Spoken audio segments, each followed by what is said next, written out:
Hi guys and welcome back to Dice Down Gaming. Today I'm going to take a look at the Trikhymearax and just how hard we can make this thing to kill on the table. Before I do that, a couple of things. On my last video I had a comment that I scroll up and down very fast and it's quite visually painful for the viewer, as well as it's quite hard to read what I'm trying to present sometimes because it's going up and down the screen quite a lot.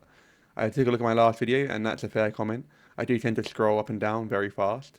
I'm going to try and do that less and hopefully make the viewing experience a bit of a easier one for you.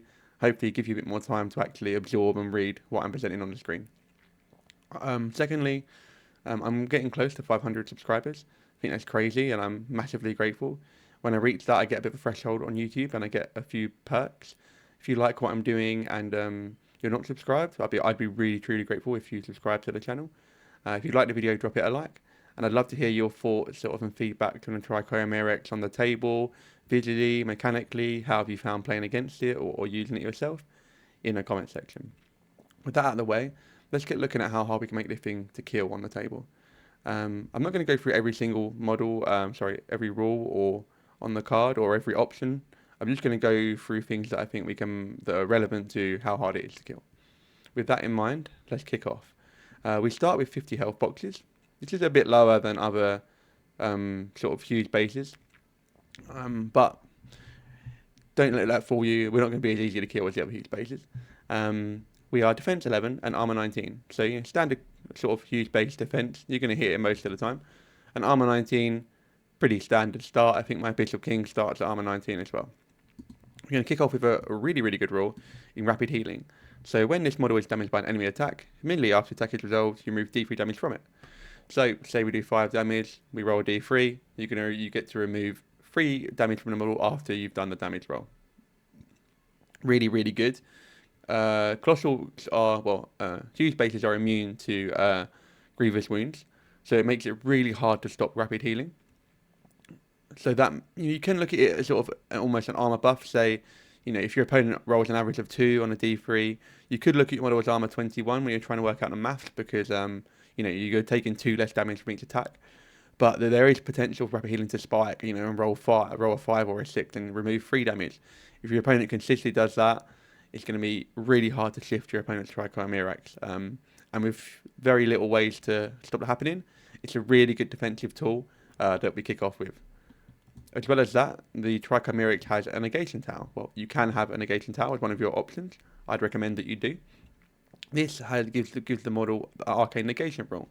This reads that when an enemy model targets this model or another model within 3 of it with a spell, you can force the Trikhymearax to negate the spell. If you do, your opponent spends the cost of the spell, but you negate the effect. There's a few spells that I'm thinking of that I definitely want to negate on the Trikhymearax. Things like Mortality from House Callous in Moraine. That's one of our signature spells. And say Calamity from the Crix faction rack.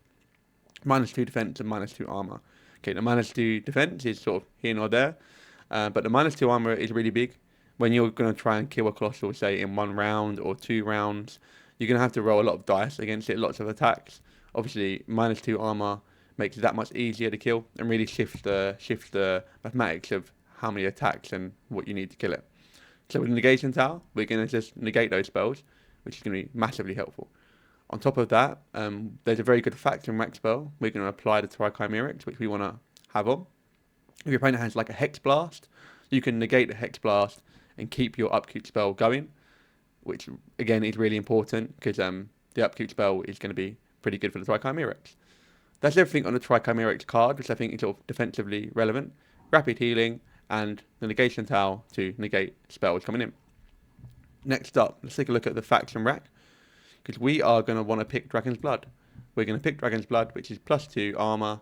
If when the model is disabled by a melee attack, your opponent suffers corrosion. We're hoping that we don't get our Trike disabled at all. But we are going to be armor 21 now. So we're armor 21 with rapid healing. That is very hard to turn off. Okay, we're getting pretty serious now. If you think, if we talk about the rapid healing is +2 armor, you sort of armor 23.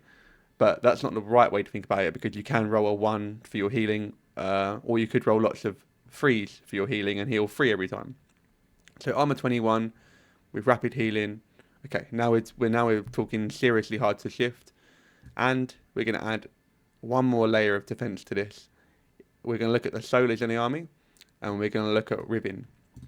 Riven, really the important thing here is Mortal Fear. While we ate this model, living enemy model will suffer -2 damage rolls.